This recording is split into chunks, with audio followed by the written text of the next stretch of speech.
Hello दोस्तों, उम्मीद करता हूँ आप सभी खैरियत से होंगे। दोस्तों आज की इस वीडियो में हम बात करेंगे क्रायोनिक टेक्नोलॉजी के बारे में।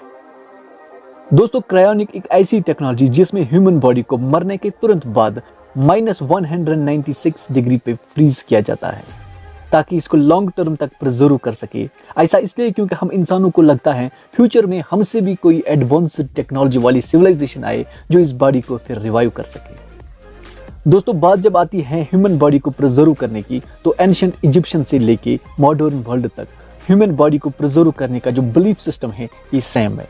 तो दोस्तों यहाँ पर मैं थोड़ा सा आपका तवज्जो इजिप्शियन सिविलाइजेशन की तरफ ले जाऊंगा।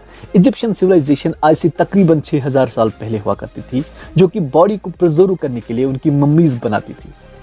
और इनको लगता है कि शायद फ्यूचर में कोई ऐसी सिविलाइजेशन आए जो इन बॉडीज को फिर जिंदा कर सके और हम इंसान हमेशा के लिए इमॉर्टल बन सके। दोस्तों आज 2024 है और हमारे पास ऐसी कोई टेक्नोलॉजी नहीं है जो मुर्दों को जिंदा कर सके।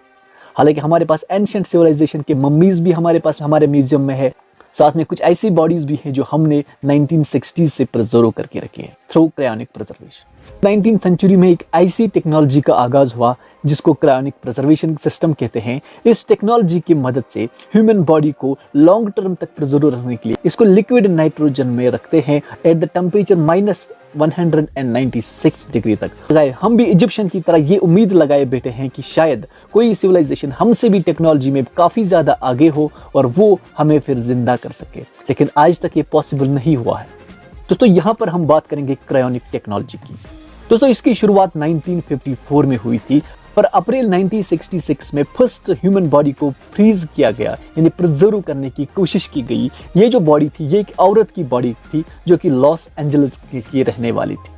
इसका नाम आज तक सीक्रेट है क्योंकि इसकी बॉडी सिर्फ 2 मंथ ही प्रिजर्व हो पाई, क्योंकि इसके प्रिजर्वेशन सिस्टम में कुछ टेक्नोलॉजिकल इम्बैलेंस हुई थी, कुछ प्रॉब्लम्स हुई थी, जिसकी वजह से इसकी बॉडी काफी जल्दी डिग्रेड होने वाली थी, तो इसको फिर दफनाया गया था। इसके बाद दोस्तों एक ऐसा पर्सन जिसका नाम जेम्स बेडफोर्ड है, जो कि स्क्रीन पे आपको दिखाई देता होगा, ये ऐसी पर्सनालिटी है जिसको फ्रीज किया गया 1967 में। इसके मरने के 2 आवर बाद इसको फ्रीज किया गया था with the help of cryonic preservation. इसकी बॉडी आज भी हमारे पास मौजूद है, इसी इंतजार में कि शायद इसको हम जिंदा कर पाए, लेकिन आज तक भी हमारे पास अभी ये टेक्नोलॉजी नहीं है। दोस्तों अब तक हमारे पास 300 से ज्यादा क्रायोनिक बॉडीज है जो कि यूनाइटेड स्टेट्स में है। दोस्तों 5000 से ज्यादा लोगों ने खुद की बॉडी को क्रायोनिक प्रिजर्वेशन को देने का फैसला भी किया है। दोस्तों ये एक ऐसा चैलेंज है जो कि वेल्दी पीपल के बीच में है, क्योंकि वो कहते हैं ना वेल्थ वर्सेस इमॉर्टलिटी, क्या पैसा इमॉर्टलिटी बना सकता है? बिल्कुल दोस्तों यही ये चीज है, क्योंकि जितने भी अमीर लोग हैं उनको लगता है कि हम अगर अपनी बॉडी को प्रिजर्व कर सकते हैं लॉन्ग टर्म तक, चाहे वो 1000 या 2000 साल तक इसको प्रिजर्व कर सकते हैं, तो मे बी कोई एडवांस टेक्नोलॉजी हमको फिर रिवाइव करने जरूर आएगी। इतना ही नहीं दोस्तों, इसके ऊपर लीगल रेस्ट्रिक्शन है। कुछ स्टेट्स ने कहा है कि अगर हम लॉन्ग टर्म तक एक पर्सन को फ्रीज कर सकते हैं या प्रिजर्व कर सकते हैं, इसमें बहुत ज्यादा कॉस्ट आ सकता है, तो इसीलिए उन्होंने कहा है कि ऑलमोस्ट 90 से लेकर 100 साल तक प्रिजर्व करना अलाउ किया है। हर स्टेट्स अमेरिका में ऐसे हैं जिन्होंने कोई भी रेस्ट्रिक्शन नहीं, वो चाहते हैं कि अगर हम इंसानों को प्रिजर्व कर सकते हैं, इंसान की बॉडी को प्रिजर्व कर सकते हैं 100, 200, 400 या इवन 1000 साल तक भी, तो कोई रेस्ट्रिक्शन नहीं है। यहाँ पर एक फिलोसफिकल क्वेश्चन अराइज होता है दोस्तों, अगर एक पर्सन क्रायोनिक प्रिजर्वेशन में डेड होता है तो क्या गारंटी है कि अगर फ्यूचर में कोई ऐसी टेक्नोलॉजी भी आई कि जिसकी मदद से हम इस इंसान को रिवाइव कर सकते हैं, क्या गारंटी है दोस्तों कि ये पर्सन सेम पर्सन होगा? तो ये भी एक फिलोसफिकल क्वेश्चन है कि मरने से पहले कहीं ऐसा ना हो कि एक बंदा मर चुका है तो जब उसकी बॉडी में जान आ जाए ये दूसरा भी हो सकता है।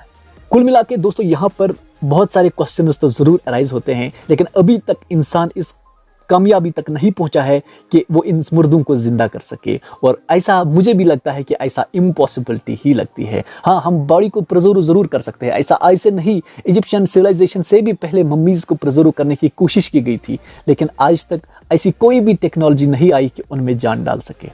2 चीजें जो कंपेयर करना जरूरी है वो है क्रायोनिक साइंटिस्ट्स या क्रायोनिक टेक्नोलॉजी वर्सेस रिलीजन्स।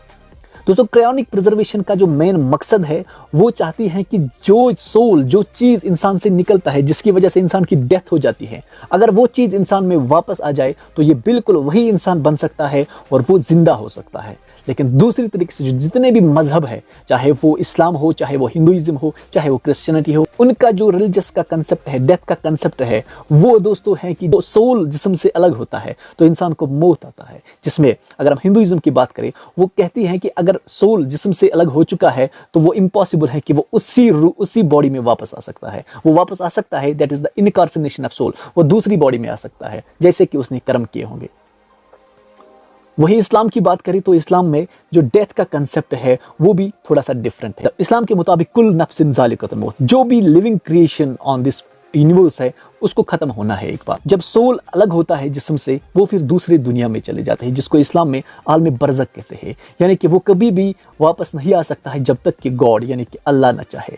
यानी कि इस्लाम के मुताबिक वो सोल जिस्म में वापस डाल दिया जाएगा जब क़यामत का मंजर होगा, at the time of judgment. दोस्तों, आपके माइंड में भी जरूर ये क्वेश्चन होगा कि अगर क्रायोनिक टेक्नोलॉजी से वो इंसान को जिंदा कर सकते हो तो क्या मजहब गलत है? तो मुझे लगता है दोस्तों ऐसा पॉसिबल नहीं होगा, क्योंकि इंसानों ने ये कोशिश आज से नहीं है, जब से इंसान जमीन पे आया तब से उसका एक ही मकसद था कि मैं इमॉर्टल बन जाऊं, लेकिन ऐसा कभी भी पॉसिबल नहीं हो पाया है।